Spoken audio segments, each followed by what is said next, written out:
पूजा बेदी की मां और कबीर बेदी की पत्नी प्रतिमा का परिवार काफी खुले विचारों का था। यही कारण था जिससे प्रतिमा मॉडलिंग में आई। प्रतिमा अपने आप को एक सक्सेसफुल मॉडल बनाने के रूप में स्थापित कर चुकी थी, लेकिन किसी मैगजीन की लॉन्चिंग के लिए न्यूड होकर सामने आने वाली घटना ने उनका जीवन बदल दिया। न्यूड होकर दौड़ने का ट्रेंड भले ही बॉलीवुड में आम हो, लेकिन इंडिया में अगर कोई ऐसा कर दे तो बवाल हो जाता है। समाज में उनका चेहरा कालिख से पोत दिया जाता है। प्रतिमा ने भी मुंबई में कुछ ऐसा ही किया था। 1960 से 1974 के बीच प्रतिमा बेदी एक सक्सेसफुल मॉडल थी। अपने मॉडलिंग के दौर में उन्होंने कुछ ऐसा कर दिया जिससे पूरे मीडिया में छा गई। जिस दौर में महिलाओं के लिबास को लेके काफी बवाल होता था, उसी दौर में ये मॉडल न्यूड होकर मुंबई के जुहू बीच पर दौड़ पड़ी। जब उनके पिता के सामने ये तस्वीरें आई तो उनके घर में काफी बवाल हो गया। उनके पिता ने उन्हें खूब डांटा। अपने पिता के गुस्से पर वे घर छोड़कर चली गई।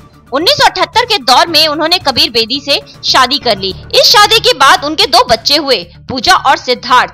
प्रतिमा की बेटी पूजा के बारे में तो आप जानते होंगे, लेकिन उनके बेटे सिद्धार्थ सिजोफ्रेनिया के पीड़ित थे।